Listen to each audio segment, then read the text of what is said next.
is not only aware of who she is, but also her purpose in this life.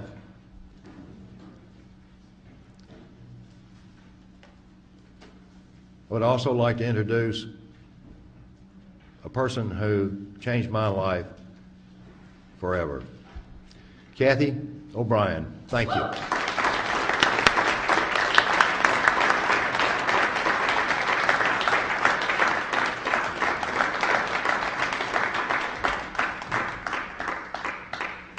I'd like to thank you for coming out here this evening to arm yourselves with comprehensive understanding of mind control, because knowledge is our only defense against mind control. Knowledge is our only defense against it, which is exactly why it's being suppressed under the 1947 National Security Act. There's a small handful of criminals that are in control of our government and in control of our country, that are in control of our information, and they're suppressing pertinent facts such as mind control and hiding under the National Security Act. That's national security that's threatening the security of our nation when it allows for crimes against humanity like tortures to continue, when it allows for mass mind control mechanisms to go into place through social engineering that keeps us all warring with each other and not really understanding exactly what it is that's going on in our world. We all formulate our thoughts, our opinions, and ultimately our actions based on what we know. And when our knowledge base is altered, we're left to superstition, conjecture, and ultimately fear. And fear is a strong basis for mind control, whether it's a kind of mind control that is the mass mind control over a whole society, or if it's the kind of absolute robotic mind control that I experienced under MK Ultra on a White House Pentagon level. I feel very fortunate to have recovered from my mind control victimization and to have a clear view of what's actually going on behind the scenes of what Adolf Hitler and George Bush termed a New World Order. It makes perfect sense to me what I'm seeing in society today. And the truth that set me free from the absolute mind control that I experienced can also set you free from any kind of fear that you're experiencing through what is happening in our society and in our world today. It can also free you from any kind of trauma that you've experienced in the past. It can also free you from information control that has left you wondering what in the world is going on today. I'd like to provide a comprehensive view of exactly what mind control entails based on my victimization in mind control and also my recovery from it. Because the mind-expanding abilities that I gained in my recovery process are abilities that each and every one of you would be able to use to gain a better understanding, to know what's going on in the world, and empower you to make a positive difference in your own lives and in your own walk of life, in your own society, your own family, and affect those that you love as well. In 1957, I was born into a multi-generational incest-based family. My father had been sexually abused. His mother was a prostitute. My mother had been sexually abused, and her father was military intelligence and ran a Blue Masonic Lodge. I'm certainly not going to be suggesting that all Masons are bad, just because there are many who have an ulterior agenda that is formulated on abuse. And anyone that I name is not to suggest that any particular group is responsible for what's going on in the world today. It's just not that simple. There's good and bad in everything, and it weaves in and out of society. And in my situation, I thought that the whole world was involved in abuse. And as a very young child, I had hoped that there was some place in the world where people didn't abuse their children. I thought that perhaps that could actually happen because that's what I felt in my heart. And yet, with my whole environment saturated and my view was narrow to my own environment, I lost hope that there was a place where people didn't abuse each other. The sexual abuse that I endured as a child began at a very early age. And it was before I could actually think to understand that my father's sexual abuse was bad. I couldn't judge morally what he was doing was wrong in any way whatsoever. But I did endure the pain and suffocation of his abuse just the same. And my body automatically responded to that pain and to that suffocation by developing a disorder which is known as dissociative identity disorder. This disorder was formally termed multiple personality disorder. And the International Society for the Study of Dissociation has finally come out with better information on how to recover from trauma and have redefined the disorder as dissociative identity disorder, because multiple personality disorder is a misnomer. I didn't develop multiple personalities. I had one personality that was just totally shattered from the abuse. When trauma occurs that is too horrible to comprehend, the mind compartmentalizes that abuse. So by compartmentalizing off that abuse, the rest of the mind can function normally as though nothing had happened. This is now professionally defined, this disorder is, as the mind's sane defense to trauma too horrible to comprehend.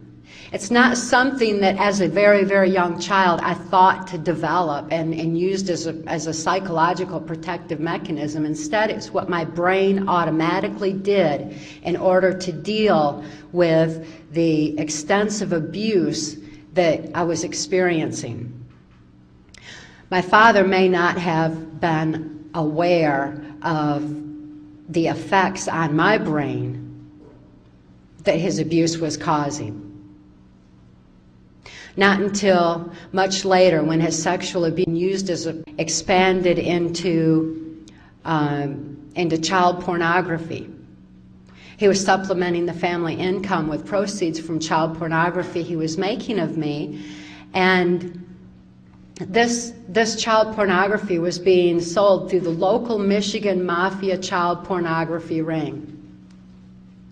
Well, back then, this was just right around the age of 6, so this was like now into the early 60s. And a local politician was actually sanctioning this child pornography ring in order to target children like myself for MK Ultra mind control.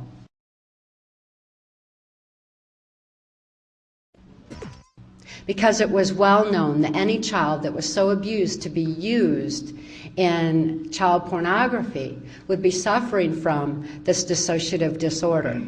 This disorder is a prime basis for mind control, as had been learned through the Himmler studies on multi-generationally abused children. In the early 60s, Project Paperclip was in full swing. The Nazi and fascist scientists had been imported into the United States, were put into key positions, and information was gleaned from them on what Adolf Hitler was using as mind control in Nazi Germany. This Project Paperclip that brought the information in was being taken in by the CIA and a criminal faction of the government that was very much interested in how to control the mind of individuals as well as control the minds of a population more so than had occurred in Nazi Germany, because those people had actually broke free of the Hitler plan with the war, but yet the war was so traumatizing that it still left them unable to think for themselves, to the point where they became socially engineered. So there's a great deal of information that was being brought into this country regarding the effects of trauma on the human mind. A local politician that was sanctioning this child pornography ring was associated with my grandfather's Blue Masonic Lodge. A Blue Masonic Lodge oftentimes has key individuals within a community who are involved in politics, or in this particular case, it was quite a criminal faction of politics and businessmen, police officers, and just other local politicians as well. When this one particular politician came to my father and told him he could receive immunity from prosecution if he would sell me into MK Ultra mind control, my father was thrilled. He agreed to sell me into the project and was trained in how to raise me for MK Ultra. My father was immediately flown to Boston, Massachusetts, where he was given the information on the language of the subconscious, or how to speak to the subconscious mind. And that's NLP, or neuro-linguistic programming. Because by that time, the abuse was extensive to the point where when extreme trauma occurs in certain situations, such as like when a person is in an automobile accident, you may have heard stories where they had a near-death experience and it was as though their spirit were above everything and looking down on the event from a high-up position. It's as though the spirit takes flight from the body in order to escape the pain, and there's like an overview of it. And within that overview, very oftentimes after people survive, they can recall very key events that have occurred around their accident, such as other license plate numbers, or maybe even something more on a spiritual level where they feel love energy of someone who is praying. There are many different aspects that people come back and report from this higher up view of when an extreme near-death trauma has occurred to the point where their spirit had left and then reattaches. And when it comes back, there is that photographic memory surrounding the trauma as well. These are natural phenomena that are associated with the human body that was well known by those who were studying MK Ultra mind control. They knew that even though I was compartmentalizing memory of my abuse so that the rest of my mind could function normally as though nothing had happened. For example, when my father would sexually abuse me, I wouldn't think of it when I was in other situations. I couldn't think to bring it to mind. And they thought, what better place to store government secrets than in the brain of someone who can't think to bring that information to mind? And yet at the same time, because of the extreme trauma that was going on, my brain was also photographically recording events surrounding that trauma. So within that compartment of my brain was also a photographic memory. And the government was very much interested in that aspect of the phenomena of the effects of trauma on the human mind. They were also interested in what Mark has mentioned about when a person develops 44 times visual acuity. And I developed that as well. It's as though a person gets eyes in the back of their head. You know, my eyes were wide open. You could see whites all the way around my eyes, just so traumatized, and as though I was looking to see the trauma before it came again, before it happened again. And it's kind of like developing eyes in the back of the head. The senses become extremely super heightened, like the way perhaps a blind person would develop better hearing. And since I was not able to consciously comprehend what was happening to me, my senses were increasing dramatically. My hearing was very acute as well. And I could hear things that were going on in the next room because the hearing is heightened to that extent. It's a defense mechanism that automatically goes on in the brain when trauma is occurring. Additionally, this kind of sensing goes into an area that gives like a psychic perception. And I hesitate to use the word psychic because it's been misused in many, many ways. But nevertheless, the hearing is so acute and the visual is so acute and the senses are so heightened that there becomes a stronger knowing. And the government did numerous studies into the psychic abilities of people who were also abused. These all were adding up into reasons why there was a faction of our government that was looking into what the Hitler-Himmler studies had revealed. Additionally, when a person compartmentalizes memory, after so many compartments develop, there's no continuity of thought. There's no memory of what happened before. So when a person's out and around and they don't think to bring to mind the abuse, they don't know what time has passed. So after a while, there's no comprehension of time. There's no ability to consciously comprehend what's going on, and there's no continuity of thought. Without this kind of a conscious awareness, it leaves the subconscious mind open to be led. A person becomes highly suggestible. Any person who's experienced sexual abuse, especially prior to the age of 5, or physical abuse, or even psychological abuse prior to the age of 5, would develop this kind of a heightened suggestibility. It's well known that when trauma occurs, people become highly suggestible. When traumas occur in our society, such as what happened 9/11. Many people in this country PTSD'd. They developed post-traumatic stress disorder. This PTSD left people unable to think clearly for themselves. They were very fearful. They were very emotionally distraught over what had happened.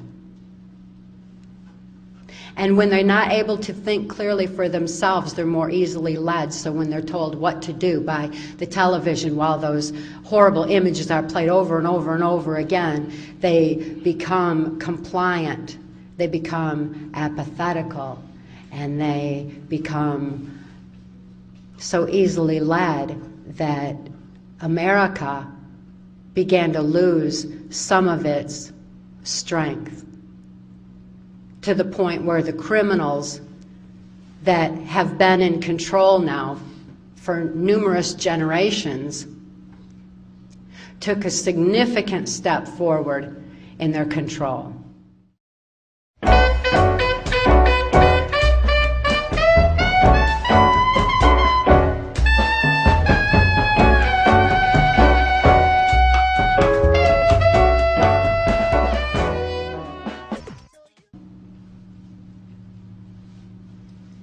But just like They misjudged with me. They never considered the strength of the human spirit. They never considered what would happen when people cared about each other, when love entered the equation.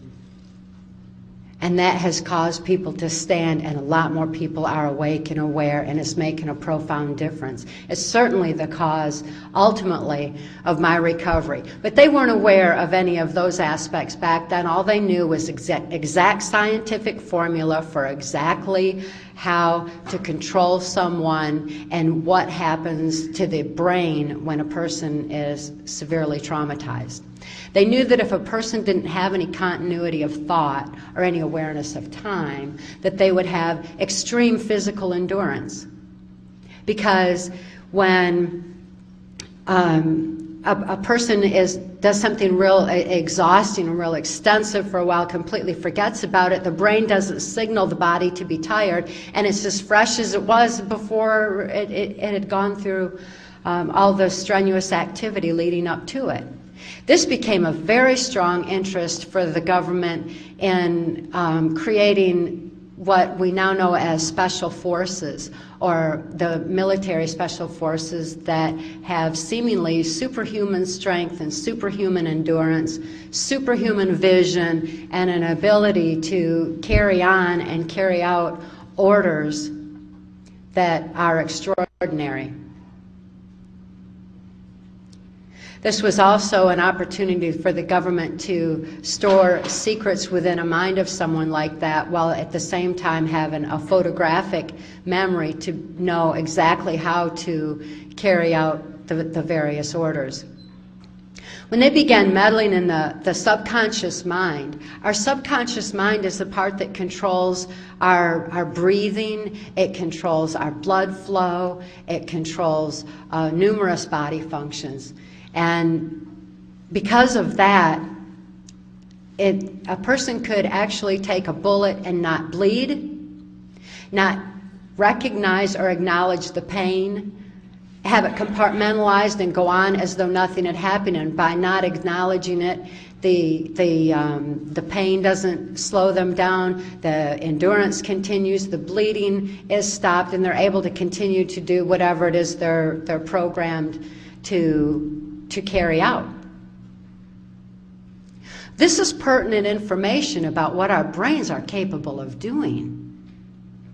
Just because the criminals that are in control of our country right now and in control of our information, who have suppressed these pertinent facts from the American Psychiatric and Psychological Associations and from the mental health community as a whole, but most of all, they've suppressed this information from you and I because we have a right to this information. We have a right to know that our brain is capable of these kind of functions, because if someone can reach in and control the subconscious mind using the language of the subconscious and trauma, what can we do with the realization that we have that capacity within our own brains? And have it spirit-driven and driven by our own choices, driven by love, driven by compassion. It makes a powerful difference in our own ability to heal ourselves when we can regulate our own blood flow, when we can regulate our own breathing. And if we can affect those kinds of aspects of our body, we can also regulate other aspects of healing that are essential to our own living, especially these days, because more and more we're seeing where our medical system is significantly eroded for financial reasons, by insurance, by doctors who are controlled by the drug companies. And also because we're so financially devastated, it's very difficult to be able to just simply afford medical treatment. So to know that we have these capacities in our brain is essential today, now more than ever. And it's really a very positive aspect of learning about mind control, about learning how our brains can actually function. But back in the early 60s when I was growing up, And the government was looking into these mind control abilities. And my father was flown to Boston because the Catholics had also long since learned the effects of trauma on the human mind through the Spanish Inquisition, through the Crusades. They knew how the mind responds to significant trauma. Combining the Hitler-Himmler research with what the Catholics had learned and taking it into a new level through the CIA and through the technological advancements that were beginning to come forth in society. We had television then, which was having a strong impact on people and gave them an ability to implement mass mind control far stronger than Adolf Hitler ever could do. And also through the music, because music was coming on so strong then, and it was learned how harmonics affect the brain function as well. It's like when you hear a specific song, and you can remember something that had happened the first time you ever heard that song. I've heard people say that quite often. Well, I remember what happened. Remember when we were in the car and the song came on, and remember how we fell in love to that song. I mean, people remember certain events with music because the harmonic vibration that affects the neuron pathways of the brain and allows for the song lyrics to go in deeper. So harmonics were coming on real strong as well. My father's role, since he was he only had a 6th grade education, and he earned his living as a worm digger up to that point, and was supplementing the family income with child pornography. He wasn't extremely bright, and yet he had enough intelligence to be able to understand what they were telling him about the way the subconscious mind responds and reacts. Plus, all he had to do was carry out specific orders to make sure that I was in certain places at certain times according to the government specifications. The local politician that had approached my father on selling me into MK Ultra mind control was Gerald Ford. This is the same Gerald Ford who went on to become the unelected president of the United States. Gerald Ford's political career escalated significantly, and since I was in MK Ultra mind control predominantly under Ford back in those days, then my victimization rose proportionately until I was used on a White House Pentagon level during the Reagan-Bush administration. But nevertheless, Gerald Ford was very much instrumental in bringing mind control not only on an individual basis, but also on a mass mind control level as well, particularly by the time he was in office of president. Consider that Gerald Ford's presidential cabinet included George Bush as head of the CIA, Donald Rumsfeld as Secretary of Defense, Dick Cheney as Secretary of State, Jack Valenti as his press secretary. Of course, many of you know Jack Valenti as head of the Motion Picture Association of America. And he, along with a small handful of corporate. So Jack Valenti's influence was also very strong back in the Ford administration. I name these names so that you can understand who these people are, because they're the same ones over and over and over again. And people have forgotten to connect the dots to realize who these people are. When we get new people in office, consider, where did they come from? Who are they? What did they do? Like our new Attorney General. Our new Attorney General was an attorney for Enron. Our new head of the CIA has said that no one is allowed, he has mandated already that no one is allowed to say anything against this administration, the Bush administration that's in right now, or to go against their orders. The new Attorney General, the first thing he did was denounce the Geneva Convention, believing that in these times we should allow for torture. It's not like they haven't all along, it's just they used to do it more secretly before it came out recently.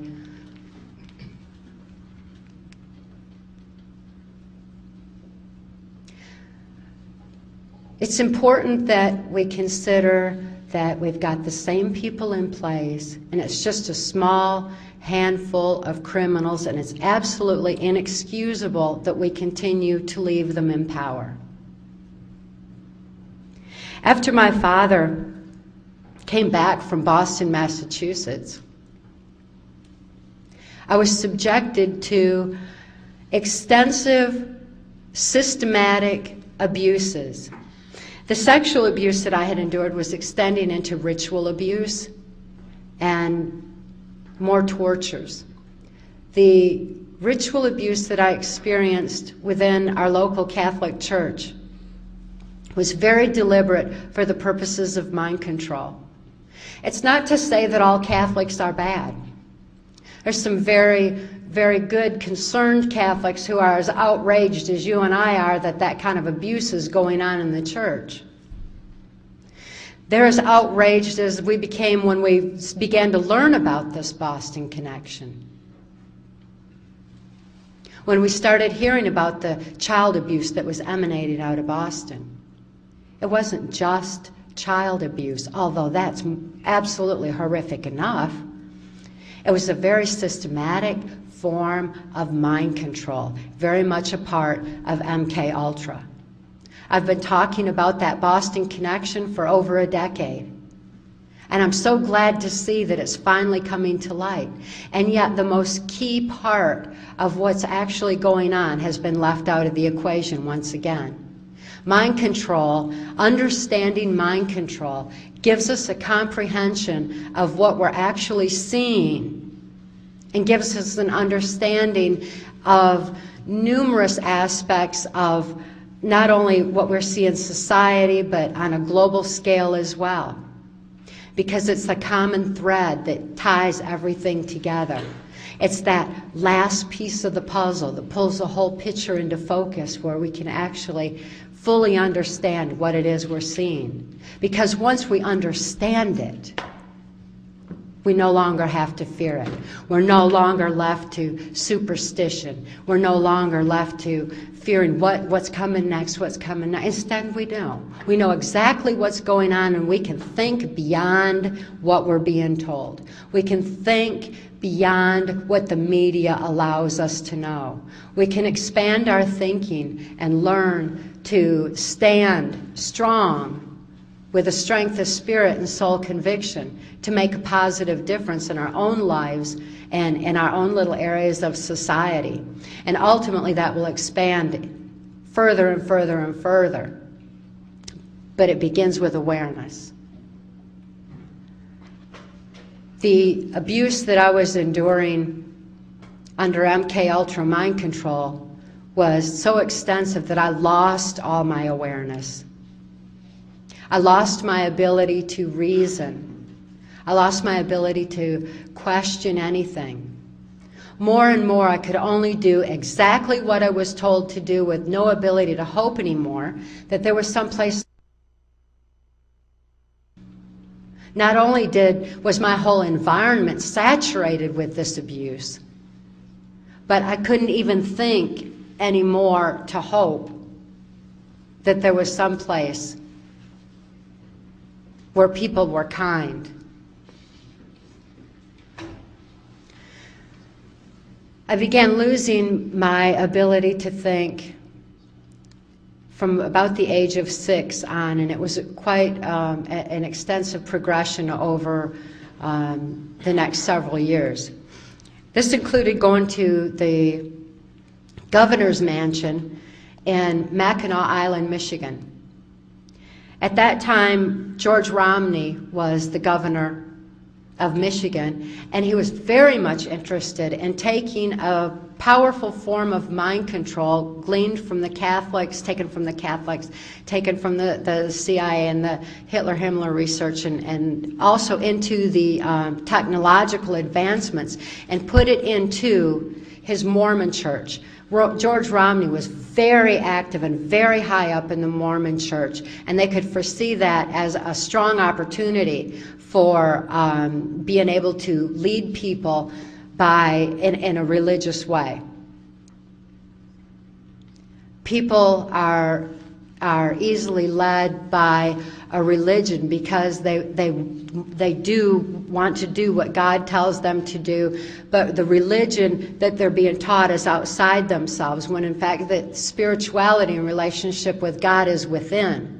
And yet religion can pull people down a path outside themselves where they're more easily led and controlled, particularly when systematic abuses are going on and MK Ultra mind control and technological advances are being used as strong as they were in the Mormon church. That's not to say all Mormons are bad. There's quite a few Mormons who are standing up once they're able to think for themselves to make a positive difference and stop the abuse in their churches as well. But that's a little bit slower. The devastation wreaked on people within the Mormon church is extensive, and it's very much like the abuses that go on in the Jehovah's Witnesses church that has just come into light, where their mind control is so prevalent there as well. And every time where the mind control is prevalent, there's always abuse, and it's usually sexual abuse of the children. We need to become aware of how people are being led this way. When we have politics that have no separation of church and state, it allows for them to dictate or to provide the information through the churches on a political agenda as well. And it's a very dangerous and a very powerful combination, yet nevertheless is all moving towards the same goal of a mind control of the masses.